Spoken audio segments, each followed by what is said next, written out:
Bienvenue à toutes et à tous sur cette vidéo sur la dynamique terrestre. Alors, je suis content de pouvoir traiter maintenant avec vous un problème où on considère le référentiel terrestre pour ce qu'il est, un référentiel relatif. Pourquoi? Parce que la Terre tourne sur elle-même, tourne autour du Soleil, et le Soleil lui-même n'est pas immobile dans l'univers.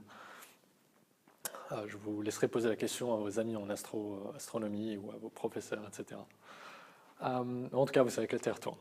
Et c'est ce qu'on considère en fait. Dans notre modèle, on considère que la Terre tourne juste sur elle-même. Donc on ne considère pas sa rotation autour du Soleil, d'accord? Donc on considère que c'est une sphère parfaite, de masse homogène, indéformable, qui tourne sur elle-même, d'accord? Et qui est pas, du coup, elle n'est pas en train de translater dans l'espace. Et rien que ça, bah déjà, c'est pas, comment dire, le cas le plus. C'est pas le modèle le plus vrai qui soit, mais c'est déjà un bien meilleur modèle que de considérer la Terre comme un référentiel absolu lorsqu'on étudie le mouvement d'objets se déplaçant sur de longues distances à la surface de la Terre, par exemple. Et aujourd'hui, ce dont on va traiter, c'est un exercice qui est souvent donné à l'EPFL, donc c'est pas moi qui l'ai créé, hein, celui-ci. C'est le jet d'eau de Genève. Et vous voyez, en fait, on va considérer donc, le jet d'eau qui est à Genève, qui a une hauteur, donc son jet atteint une hauteur de 140 mètres. Et nous allons montrer que ce jet subit une déviation due à la rotation de la Terre de 5 cm, d'accord, en haut du jet. Donc vu depuis le référentiel terrestre, le jet dévie de 5 cm à cause de la rotation de la Terre. Et ça, on va le démontrer mathématiquement. Bien sûr, notre modèle va être simplifié encore une fois, on néglige les frottements de l'air. On est en train de considérer l'eau comme une série de billes en fait, de masse m qu'on tire à une certaine hauteur h, ce qui est un modèle bien discutable, d'accord, puisque l'eau est un fluide et on ne peut pas simplement la modéliser comme un ensemble de petites particules, de points matériels qu'on tire, mais bon, on va se satisfaire de cela. Au moins, on va pouvoir montrer qu'il y a une déviation, même si c'est pas la valeur la plus, comment dire, la valeur est proche, elle n'est pas exacte, mais la valeur qu'on va trouver, elle est assez, enfin, elle est réaliste, elle est dans l'ordre de grandeur de la vraie déviation que subit le jet d'eau de Genève. Donc, avec les outils qu'on a aujourd'hui, on va traiter ce problème comme cela. Donc, un jet d'eau, donc là, vous avez votre Terre, en fait. Voilà, la sphère. Votre référentiel absolu, en fait, c'est le centre de la Terre. Donc, je vous ai dit, vu que la Terre, elle tourne juste sur elle-même, le centre, donc on considère, moi c'est comme ça que je vous le présente. Lorsque vous avez un solide indéformable, donc là on n'étudie pas la Terre, hein, d'accord, comme c'est pas notre système d'étude, mais ça reste le référentiel. C'est depuis on va observer ce référentiel, on peut le considérer, c'est un solide, hein, d'accord, c'est une grande sphère. Donc lorsque vous avez un solide en rotation, eh bien son axe de rotation, les points qui sont situés sur l'axe de rotation, moi je vous propose de les considérer comme n'étant pas en rotation, parce que si on voulait les considérer là, tous les points sur l'axe passant en pôle, donc on considère que la Terre est en rotation sur elle-même autour d'un axe qui passe par le pôle sud et le pôle nord, cela veut dire que tous les points sur cet axe seraient en train de tourner sur eux-mêmes. Or un point a un rayon nul, donc ça veut dire que vous êtes en train de faire tourner quelque chose, enfin faire tourner un point sur lui-même n'a pas beaucoup de signification physique. Donc on va simplement, comment dire, éliminer le cas de, comment dire, le cas limite. Enfin, on va bien le définir en disant qu'un point ne peut pas tourner sur lui-même. Donc les points sur l'axe de rotation n'ont pas de vitesse angulaire. Bref, je ferme la parenthèse là-dessus. Et le point O, lui, il est fixe, d'accord, dans le référentiel. Donc il ne tourne pas sur lui-même, il est fixe. Enfin, même s'il tournait sur lui-même, peu importe, c'est un point, il serait quand même fixe.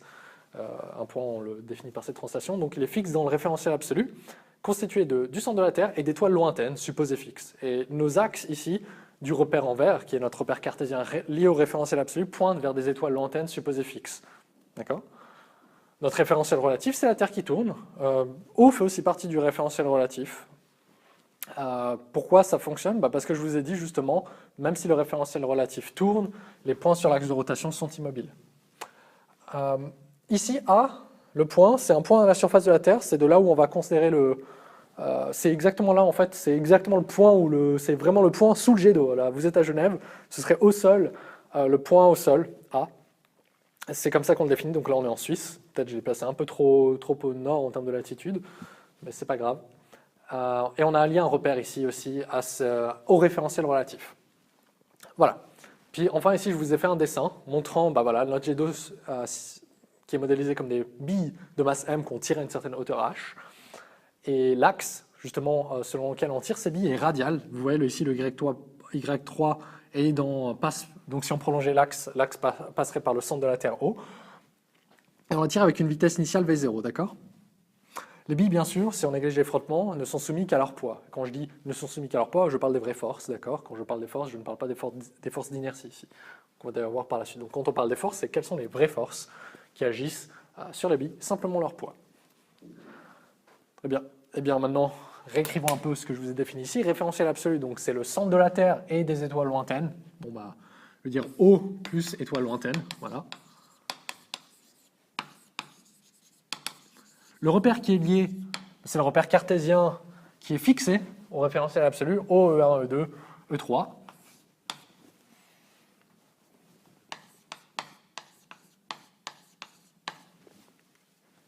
Cartésien, il est fixe.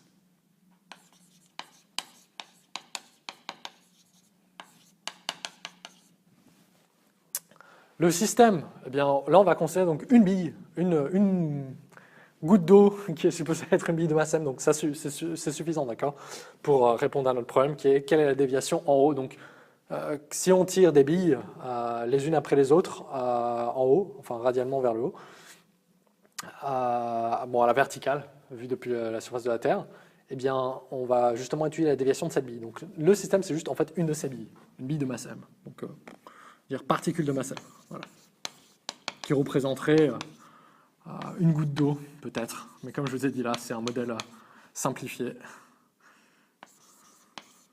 Car la dynamique des fluides est un monde passionnant mais bien compliqué. Alors, le référentiel relatif, c'est la Terre qui tourne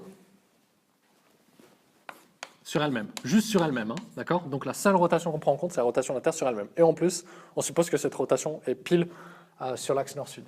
Donc Terre en rotation sur elle-même.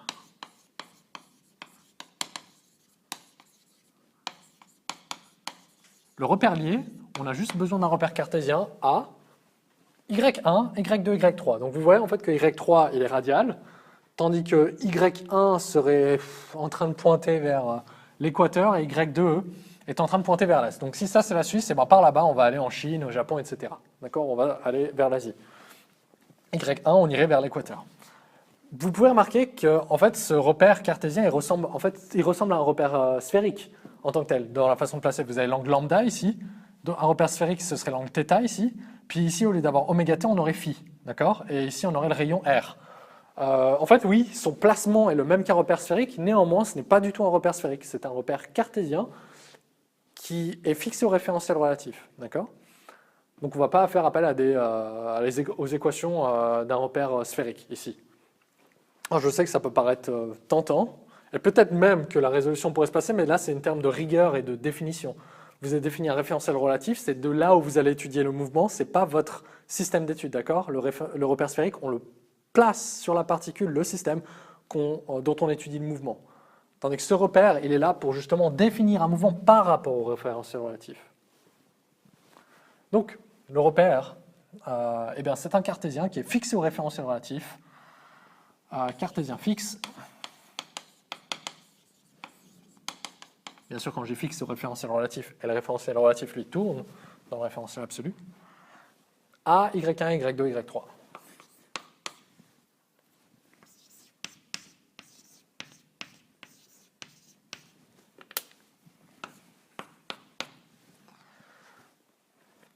Le modèle de force, eh bien, je vous ai dit, la petite bille de masse m ne soumise qu'à son poids, qu'on va simplement poser comme P égale mg. On va considérer que l'accélération gravitationnelle ne varie pas ou peu sur 140 mètres. Donc P égale mg, avec, si on projette dans le repère cartésien A, Y1, Y2, Y3, on obtient moins mg. Le vecteur unitaire associé, c'est Y3. Voilà. Et condition initiale, je peux l'écrire, peut-être ici, c'est I. C'est que, alors j'ai nommé ces axes Y3, Y1, alors c'est peut-être pas le plus judicieux à faire, vu le développement que je vais faire après. Permettez-moi juste d'effacer, je vais les appeler X, Y, Z. Ça va être beaucoup plus agréable pour moi par la suite. Développement ici, donc c'est pas grave, hein, Y3 devient un Z.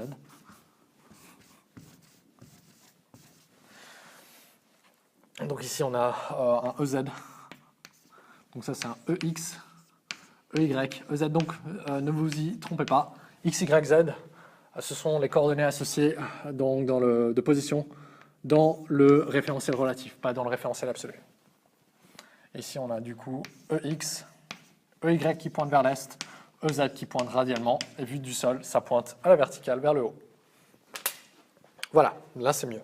Par conséquent, la vitesse initiale, eh bien, c'est la condition initiale sur la coordonnée de vitesse en Z, enfin sur la vitesse en coordonnée Z, enfin sur la verticale, quoi, à la surface de la Terre. Donc c'est Z point de 0 est égal à V0.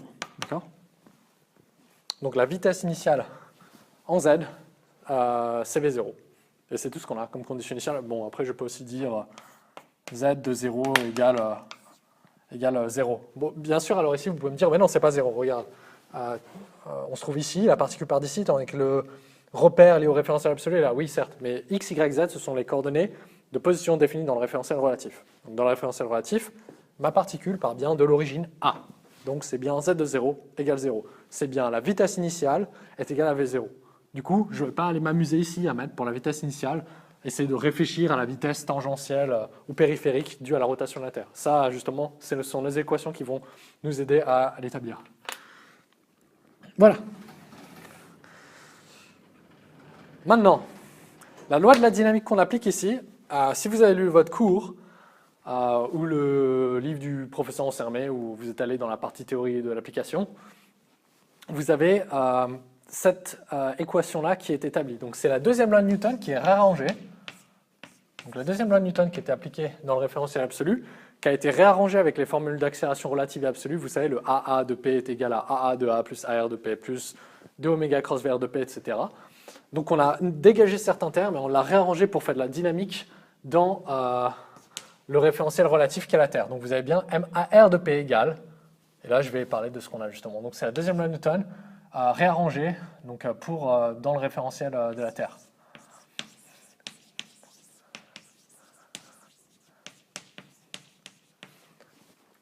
Alors, en effet, parce que votre F égale ma, en fait, c'est ici. Donc ici, vous avez ce F-là, il représente la masse fois l'accélération absolue de votre point P. Enfin, presque, parce qu'on a sorti, en fait, le terme du poids. Donc, laissez-moi faire étape par étape. La masse de la particule fois son accélération relative, d'accord ? Ça devrait être clair. Donc, ce sont les x point point, y point point, z point point. Pourquoi ? Parce que x, y, z sont les coordonnées pour positionner la particule dans le référentiel relatif. F, c'est la somme des forces extérieures, les vraies forces. Poids, force de frottement, tension du câble, force de poussée d'un réacteur, ce que vous voulez. Mais on ne prend pas le poids en compte. Je ne sais pas si je viens de dire le poids, je retire le poids. Enfin, oui, le poids est une force extérieure, mais dans cette formule, justement, on exprime le poids ici, avec ce mg effectif. Donc, c'est mg, et on a soustrait, si je me souviens bien, en fait, l'accélération absolue de A. Parce que l'accélération absolue de A, c'est le point à la surface de la Terre, va être centripète. Donc on dit que ça va créer une déviation, en fait, vue du référentiel terrestre, ça va créer une déviation de l'accélération terrestre, et on l'inclut directement dans le terme. Je vais le calculer après, ça va être plus clair pour vous. Ensuite, moins 2m oméga cross VR de P, ça c'est ce qu'on appelle la force de Coriolis, donc c'est une force d'inertie. Pourquoi la force de Coriolis ? Parce qu'elle est multipliée par m, et justement on l'a lancé de l'autre côté de l'équation, parce que normalement, moi ce que je vous proposais avant c'était MAA de P égale le reste, et là on a MAR de P, on a lancé donc tous les termes qui étaient avec MAR de P de l'autre côté de l'équation. Et là, multiplié par la masse, on a une force de Coriolis qui va nous expliquer justement pourquoi on est en train d'observer une déviation. Vous remarquez que l'accélération centripète n'est pas là, le oméga cross AP. Pourquoi elle n'est pas là ? Parce qu'elle est négligée justement face au oméga cross OA, qui est l'accélération centripète de A. Parce qu'on suppose que la norme du vecteur OA, qui est égal à peu près au rayon terrestre, si on considère la Terre comme une sphère parfaite, c'est le rayon terrestre, et on considère que le P en fait est suffisamment proche de A. Et là, notre P, en l'occurrence, il va aller au maximum à 140 mètres du point A. Donc 140 mètres contre 6335 km et des poussières, c'est négligeable, c'est clair. Donc le terme d'accélération centripète dans les formules d'accélération absolue et relative part, et le terme en oméga point, donc l'accélération angulaire cross AP, lui aussi part. Pourquoi ? Parce que la vitesse angulaire de la Terre est constante. La Terre, si vous avez remarqué, fait une rotation en un peu moins de 24 heures. Et sa vitesse angulaire ne change pas. Vous n'avez pas des jours qui durent 12 heures, d'autres jours qui durent 24, 25 heures ou je ne sais quoi. C'est tout le temps 23 heures, 56 minutes, je crois, et quelques secondes, qu'on arrondit à 24 heures. Puis on corrige, on fait une correction tous les 4, je ne sais combien d'années pour ça.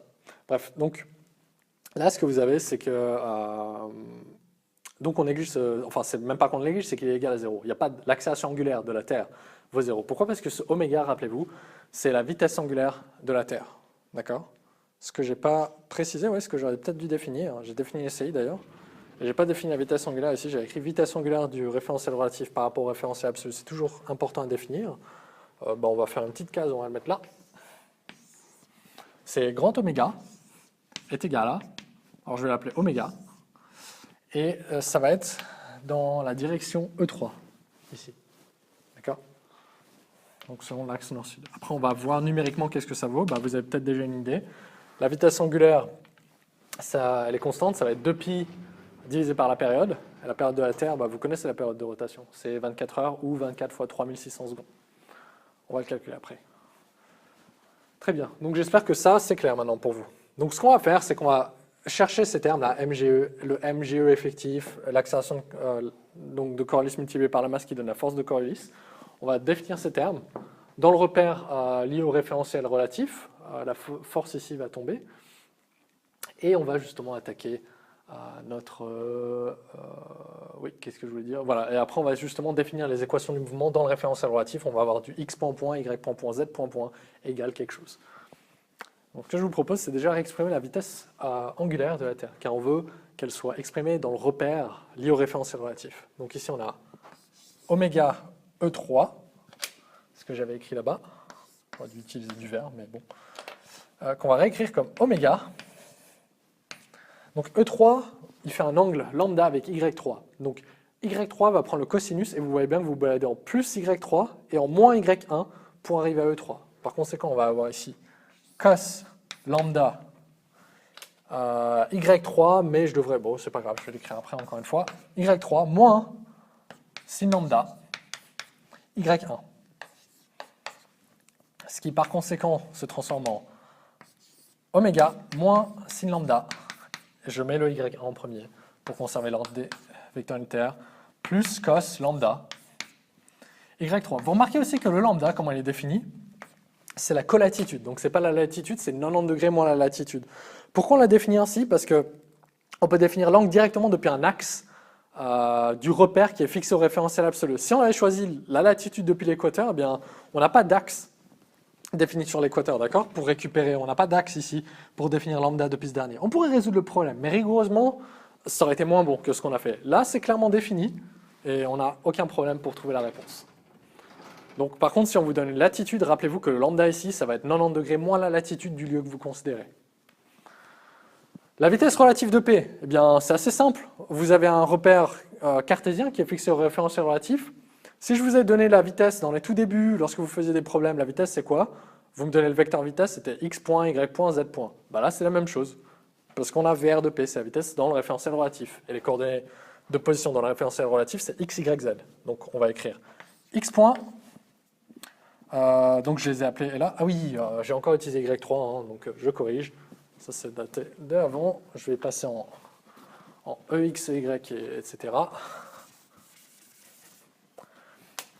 Donc à la place de Y1, j'ai EX, à la place de Y3, j'ai EZ.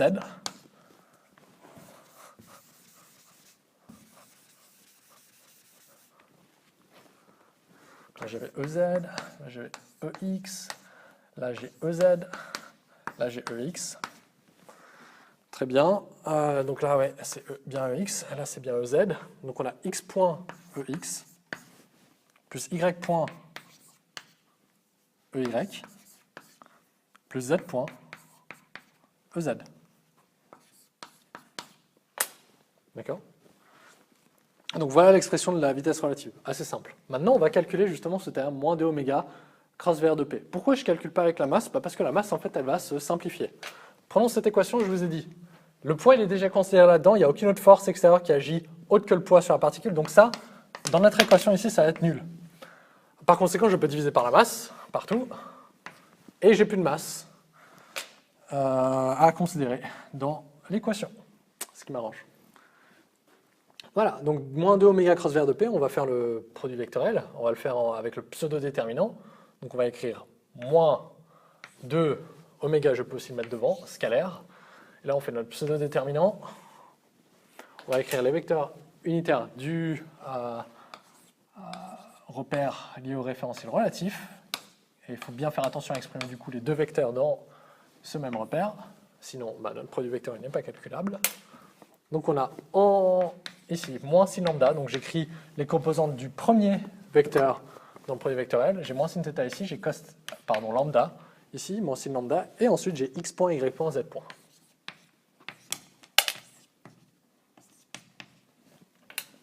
Alors le pseudo-déterminant, comment il marche? Vous allez le voir en long, large et travers, enfin le vrai déterminant, on a algèbre linéaire, mais le calcul que je vais faire ici est valable pour un déterminant que vous avez. Donc je vais réécrire le signe égal ici pour avoir de la place, moins 2 oméga. Vous voulez selon EX, vous éliminez la colonne en EX, vous éliminez la ligne en EX. Donc il vous reste ça. Ce qui veut dire que vous allez faire EX, donc là je fais quand même un gros crochet parce que moins 2 oméga va tout multiplier. J'ai EX ici, qui va faire 0 fois z point. Lorsque je remonte, je fais une boucle, je mets un moins. Moins cos lambda, y point.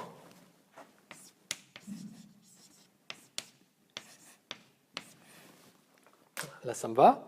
Maintenant, je fais la même chose pour EY. Je retire la colonne ici, je retire la ligne ici. Mais le EY prend un moins. C'est le seul vecteur unitaire qui prend un moins. Donc j'ai moins EY fois moins sin lambda z point moins x point cos lambda. Donc moins cos lambda x point. Je ferme ma parenthèse. EZ, on retire cette colonne, on retire cette ligne. On a moins sin lambda y point et après ça s'annule. Du coup, on garde plus EZ moins sin lambda y point. Et là, je ferme mon gros crochet. Et je viens d'exprimer, du coup, là, c'est mon accélération de Coriolis, mais on va aller avec un signe moins, d'accord? Parce que l'accélération de Coriolis en tant que telle, il n'y a pas le signe moins. Là, ça vient du fait que c'est la force centrifuge dont j'ai simplifié la masse. Donc c'est simplement une question d'appellation. Et où est-ce qu'on l'a mis dans l'équation, en fait? Comment on va considérer notre mouvement? Quel est le point de vue que nous adoptons? Donc ici, c'est le point de vue depuis le référentiel relatif, ça devient une force d'inertie. Eh bien, le moins, je crois que je peux le distribuer assez facilement. Ouais, je peux mettre un plus ici, un plus ici, un plus ici, et un plus ici. Donc j'obtiens 2 oméga.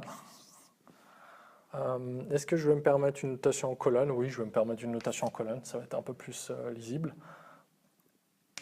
Y point, cos lambda, moins, entre parenthèses, cos lambda x point, plus sin lambda z point. Et ensuite, j'ai du y point encore. Est-ce que c'est possible, ça? Hop, hop. Ouais, c'est possible. Y point, sin lambda. Donc ça, bien sûr, écrit en vecteur colonne, mais exprimé dans le repère lié au référentiel relatif. AEX, EY, EZ.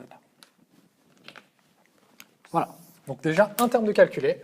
On est content. Attaquons-nous à ce G effectif. Le G effectif, c'est l'accélération gravitationnelle terrestre moins l'accélération absolue du point A. Je vous ai dit, l'accélération absolue du point A, c'est une accélération centripète qu'on calcule comme ça.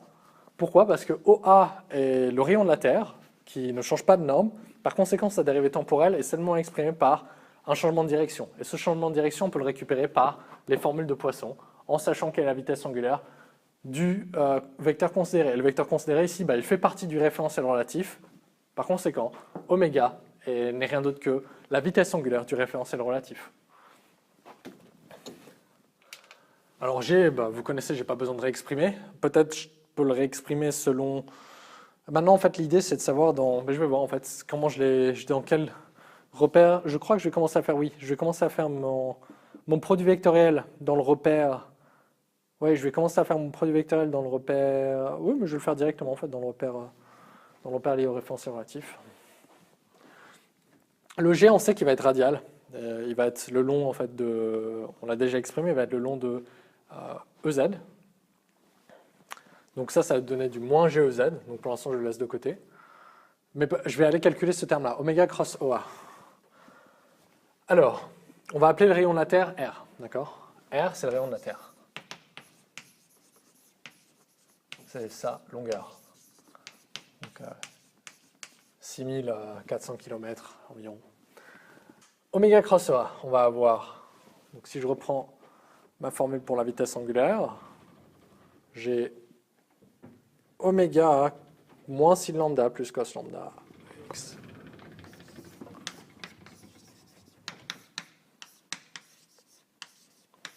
Donc là j'ai du EX et là j'ai du EZ.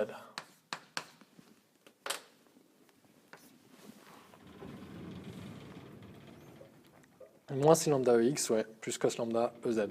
Qui prend en produit vectoriel, bah, OA sa lambda c'est R, et il est le long de EZ. Et si on fait ce produit vectoriel-là, bah, le produit vectoriel de EZ avec EZ va donner 0, donc on a simplement ce terme-là qui va prendre en produit vectoriel celui-ci. Donc on va obtenir du moins oméga sin lambda fois le rayon, donc j'ai ramené les scalaires, et maintenant je fais le produit vectoriel de EX avec EZ. Et EX avec EZ, je prends ma main droite, je la mets le long de EX, je rabats vers EZ et j'obtiens moins EY. Moins EY.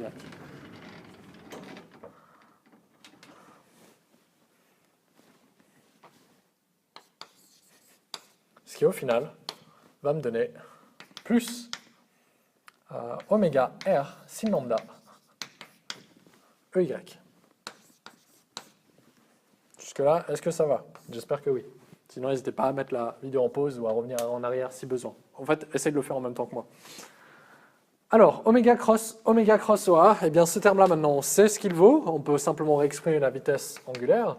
On va avoir oméga moins sin lambda EX que je vais écrire en rouge, plus cos lambda EZ que je vais écrire en rouge, qui prend en produit vectoriel oméga R sin lambda. Et là, je vais avoir du EY. Du coup, ici, j'ai EX. Ici, j'ai EZ. Et ici, j'ai EY. J'aurais pu l'écrire sous forme de pseudo-déterminant, mais vu que le second vecteur n'a qu'une seule composante, je pense, et je sais que je vais pouvoir me débrouiller comme ça en calculant directement. Donc déjà, ce que je peux récupérer, c'est tous les scalaires. Oméga, oméga R, sin lambda. Vous voyez que je ne suis pas allé chercher les scalaires dans la parenthèse. Oméga R, oméga carré, pardon, R, sin lambda. Et là, je vais avoir du moins sin lambda EX qui prend en produit vectoriel le EY.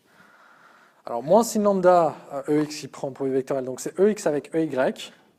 EX avec EY va nous donner EZ, plus EZ. Du coup, ici, je vais avoir, en premier lieu, moins sin lambda plus EZ. Donc, ce que je viens d'effectuer, c'est le premier produit vectoriel ici.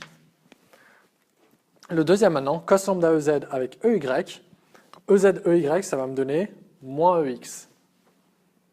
Du coup, j'ai ici plus cos lambda moins X.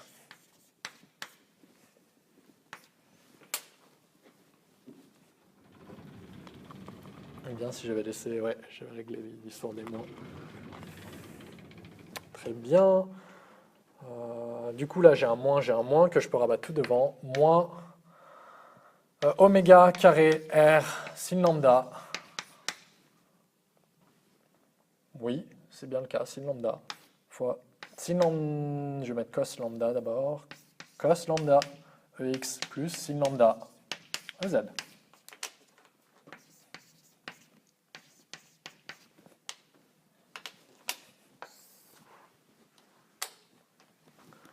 Voilà, donc là on a calculé tous les termes. Je vais juste regarder combien de temps il me reste.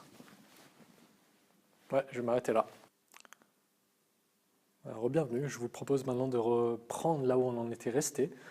J'allais établir les équations du mouvement dans le référentiel relatif qui est la Terre pour notre petite particule qui représente notre goutte d'eau qui part à une vitesse initiale V0 depuis le sol pour atteindre le haut du jet de Genève.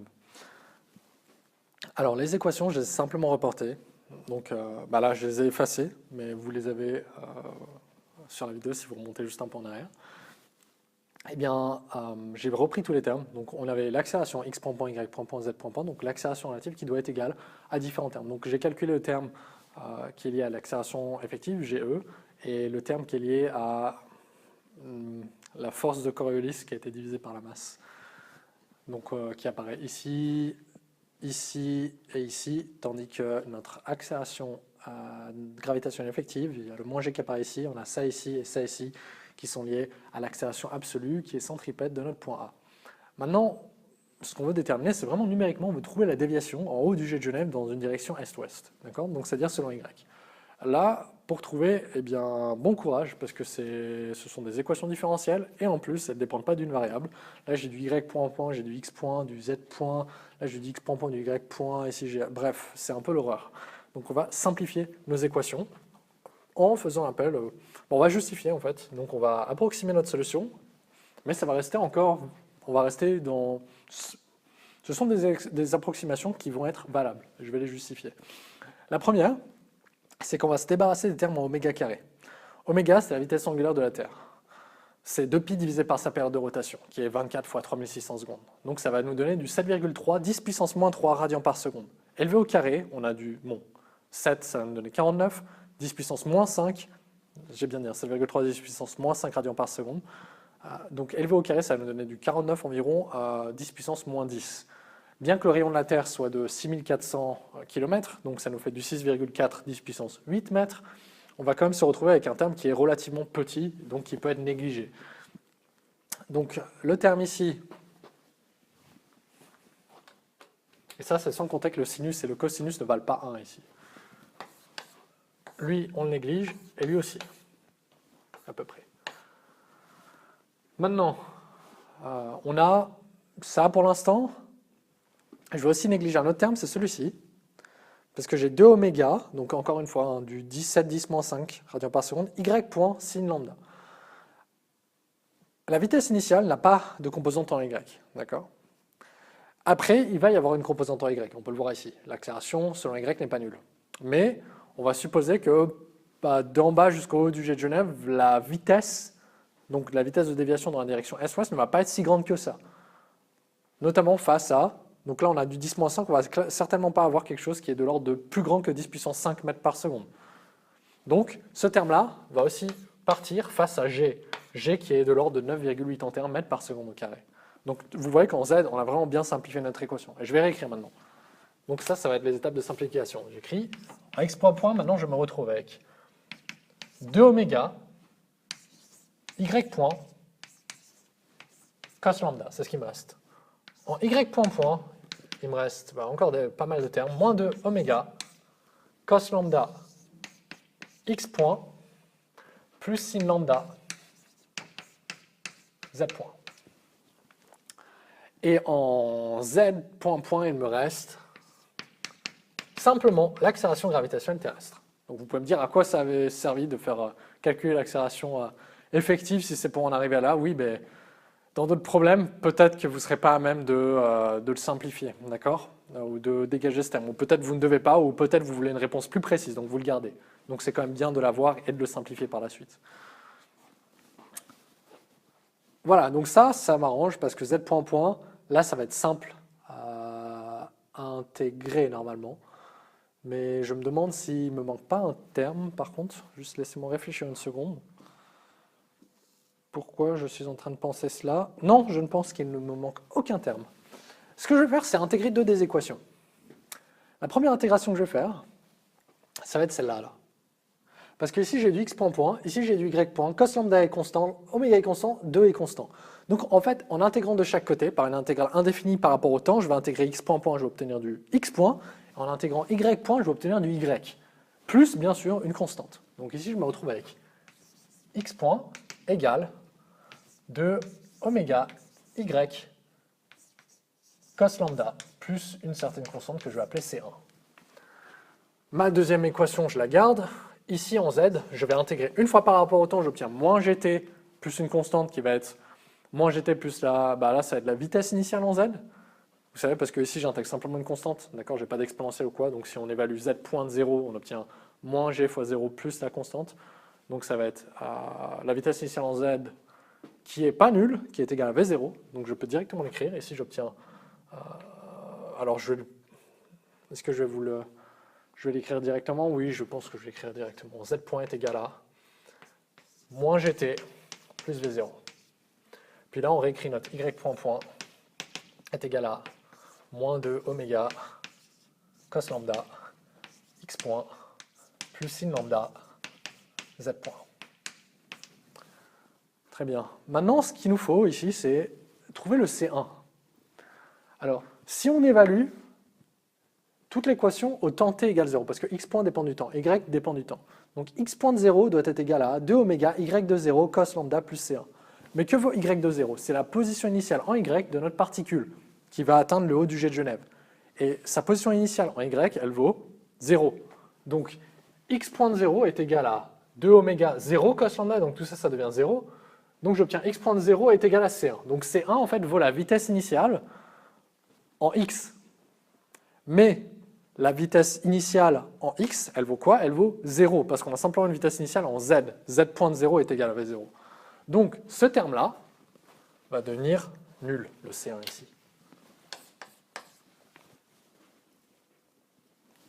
Maintenant, eh bien, ça m'arrange, parce que ici, il se trouve que j'ai x point, et là, j'ai la définition pour x point avec du y. Ça me plaît.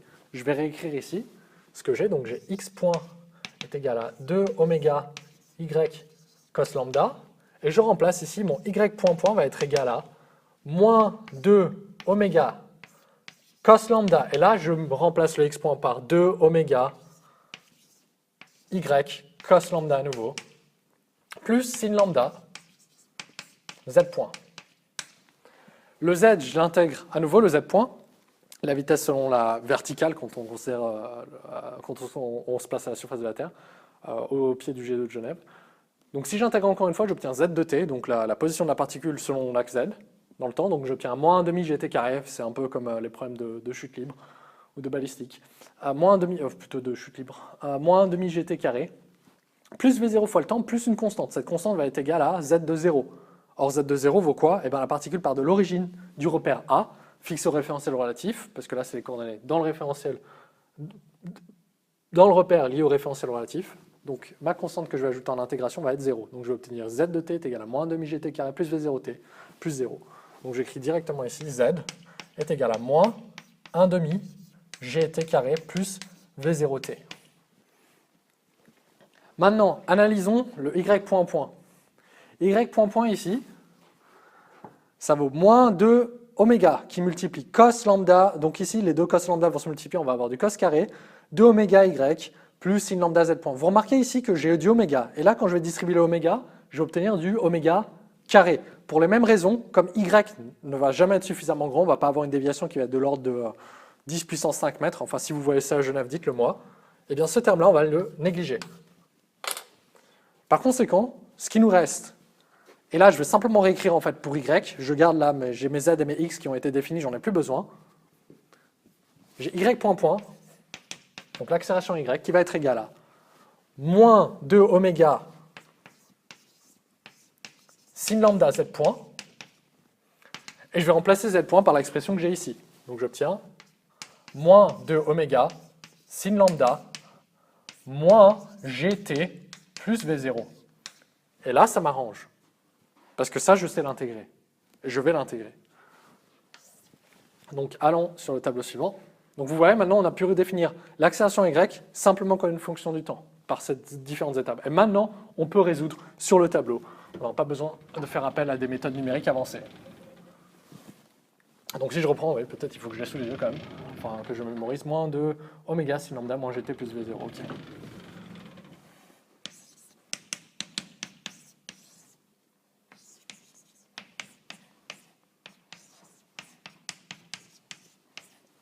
Ça c'est bon, c'est que vous l'avez sous les yeux, mais moins 2 oméga sin lambda moins gt plus v0. Voilà. Donc maintenant je vais intégrer par rapport au temps. Mon y point point pour arriver à un y point. J'intègre, j'obtiens constant, constant, constant. Bah là c'est simplement, on va avoir moins 2 oméga sin lambda moins 1 demi gt carré plus v0t. Et là on doit ajouter une constante plus une constante. Mais vous voyez, ça c'est une quantité constante et là tous les termes dépendent du temps. Donc en y point de 0, on va avoir 0 ici, donc tout ça va être 0, il va ne rester que la constante. Donc la constante que je vais ajouter devrait être égale à y point de 0. D'accord? Mais la vitesse initiale en y, elle vaut 0, du coup la constante que j'ajoute, eh bien, elle est nulle. Donc je m'en fiche. Maintenant, j'intègre encore une fois, j'obtiens y qui va être égal à moins 2 oméga sin lambda moins 1 sixième gt cube plus 1 demi v0 t carré. Je ferme la parenthèse. Je dois ajouter une constante. Par le même argument, quand j'évalue y de 0, je vais obtenir un 0 là, un 0 là, plus la constante. Donc la constante doit être égale à la position initiale en y. Que vaut la position initiale en y? Elle vaut 0. Par conséquent, je peux immédiatement mettre que ma constante vaut 0.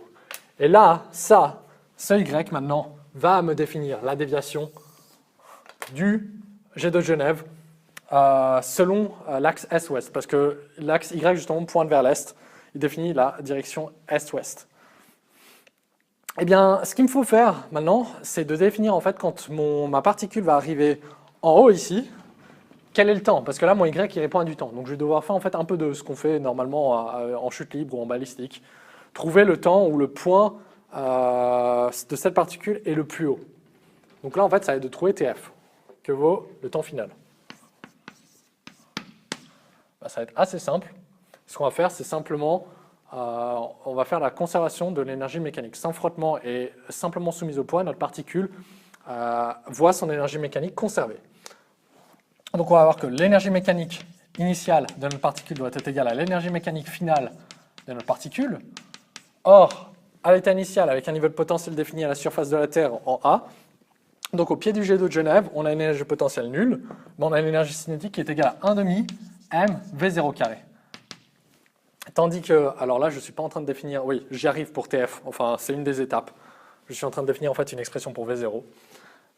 Ensuite, quand elle arrive en haut, eh bien, quand elle arrive au point le plus haut, sa vitesse est nulle, son énergie cinétique a été entièrement convertie en énergie potentielle, elle atteint une hauteur h, donc je vais avoir mgh. Je simplifie les m, j'obtiens que V0 doit être exprimé comme suit.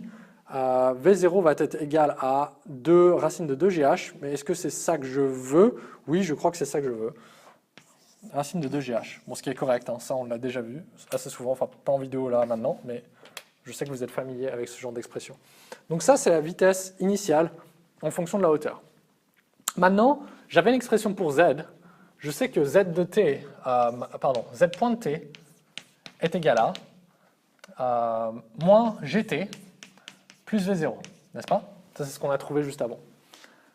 Si j'évalue, donc au point le plus haut, au point où j'arrive ici, c'est là où je dis TF, hein, c'est lorsque la particule atteint la hauteur h, qui veut 140 mètres pour le jet d'eau de Genève, eh bien, la vitesse, à ce moment-là, elle est nulle. Donc, j'obtiens que ce terme-là, donc en TF, ne me mettez pas que T vaut 0, hein, il vaut TF. G de TF plus V0 doit être égal à 0. Donc, si j'envoie le moins GTF de l'autre côté et que je divise par G, j'obtiens que TF est égal à V0 divisé par G.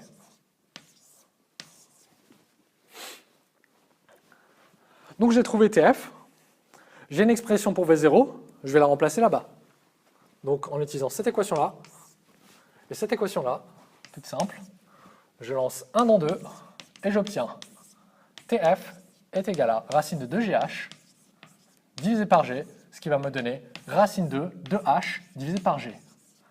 Voilà. Donc là, j'ai pu exprimer avec les données du problème, h et l'accélération gravitationnelle, mon temps final lorsque la particule atteint le point le plus haut. Et je vais pouvoir l'injecter là-dedans. Donc y de tf va être égal à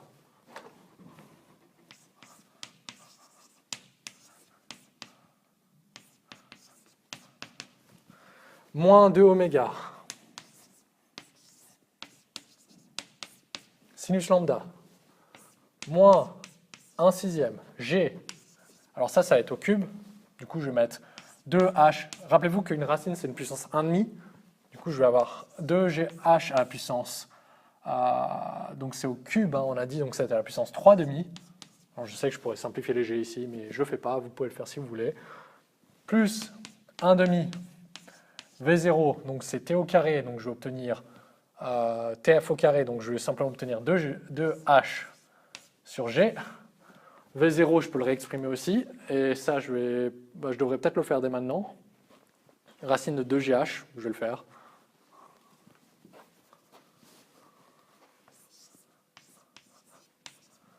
Donc ici, j'ai un G, j'ai un autre G. Donc ce que je vais obtenir, en fait, ici, ça va être un racine de G.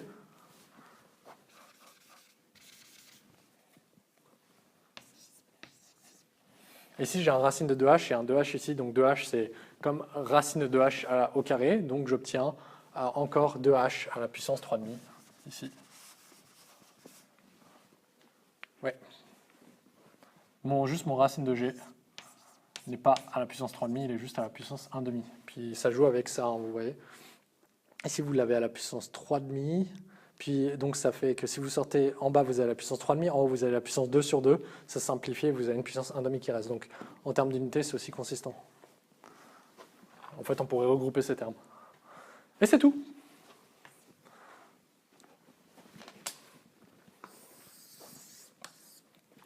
Maintenant, ce que je vous propose, c'est une application numérique de ça, en posant oméga est égal, c'est la vitesse angulaire de la Terre, donc vous faites 2pi divisé par, entre parenthèses, 24 fois 3600, ça va être égal à 7,3 10 puissance moins 5 radians par seconde.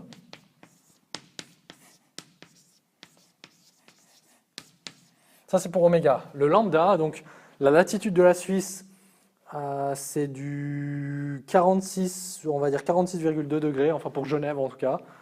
Donc on va voir 90 moins lambda, parce que rappelez-vous, le lambda c'est la colatitude, donc 46,2 on a dit, oui, 46,2 degrés, donc lambda va être égal à 43,8 degrés. Donc on a défini ça, on a défini ça. G, vous le connaissez, et H c'est la hauteur du jet d'eau de Genève, c'est 140 mètres. Et si vous faites cette application numérique, donc je vous laisse simplement prendre ça en note, vous pouvez factoriser ici, si vous voulez, par ce terme-là et ce terme-là, et vous avez 1,5 moins 1 sixième, ce qui va vous donner 3 sixièmes moins 1 sixième, donc ça va vous donner 2 sixièmes, donc 1 tiers, si je ne me trompe pas, 3 sixièmes moins 1 sixième, oui, 1 tiers. Donc, après application, vous obtenez que y de TF va être égal à 5, ouais, 0,50 moins 50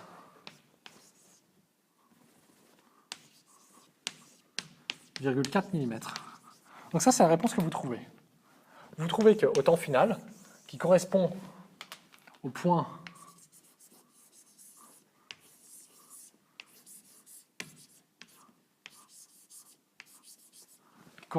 le plus haut que peut atteindre votre particule ici, vous trouvez qu'elle a une déviation en Y de moins 50,4 mm.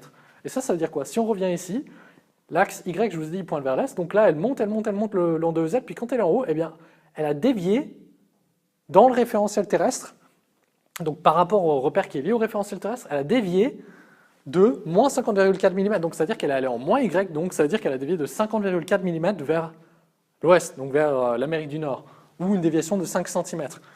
Ça veut dire que sur 140 mètres, elle dévie de 5 cm. Pourquoi? Parce que la Terre, elle tourne là, elle tourne comme ça autour d'elle-même. Puis votre particule, elle est tirée, donc vu du référentiel absolu, elle est tirée avec une certaine vitesse périphérique qui correspond à la vitesse du sol ici, d'accord?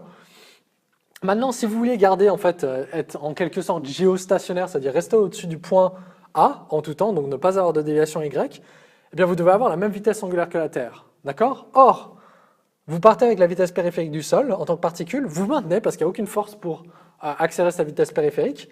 Donc ça, c'est la vitesse dans le référentiel absolu selon Y, d'accord? Vous partez avec une vitesse initiale périphérique dans le référentiel absolu, qui est celle du sol, puis vous montez en haut. Mais à une certaine distance du sol, le rayon n'est plus le même. Donc votre vitesse angulaire pour la même vitesse périphérique est moindre que la vitesse angulaire de la Terre. D'où la déviation observée. J'espère que ça, vous arrivez à le comprendre. Si ce que je dis là, c'est pas clair, vraiment visualisez-vous que lorsque votre objet part du sol, il a la vitesse du sol, d'accord? Donc là, dans le référentiel absolu des étoiles lointaines fixes et du centre de la Terre. Et la Terre, elle tourne. Donc, et là, cette vitesse périphérique, sans frottement, cette vitesse ne change pas. Donc il monte et monte et monte et monte. Et puis le sol tourne aussi. Sauf que pour rester au-dessus du sol, c'est-à-dire en quelque sorte être géostationnaire, il devrait avoir la même vitesse angulaire. Pour avoir la même vitesse angulaire sur un rayon plus grand, puisque maintenant il a une distance plus grande du centre de la Terre, eh bien sa vitesse périphérique devrait être plus grande. Or, elle n'est pas plus grande, donc il a un certain retard vu du sol. D'accord? C'est ça qui se passe. D'où la déviation qu'on observe de 5 cm, ici, vers l'Amérique du Nord pour notre jet d'eau de Genève. Voilà, j'espère que c'était bon. Alors oui, je pense que mes calculs ont été correctement menés. Hein. Sauf, ouais, il me semble pas, j'ai bien gardé le 2 ici, hein, tout devant. Ouais, le moins 2 oméga. Donc non, tout me paraît bon ici. Voilà. Donc ainsi s'achève cette vidéo sur l'analyse du jet d'eau de Genève, donc un problème de dynamique terrestre. Puis j'espère que j'ai pu vous montrer que ce genre d'exercice n'est pas infaisable, loin de là. C'est en fait assez simple une fois qu'on a compris la démarche. Je mets fin à cette vidéo, je vous remercie pour le temps que vous avez passé à la regarder et puis à comprendre ce problème, et j'espère à le faire. Et je vous dis à une prochaine vidéo sur la mécanique du solide indéformable.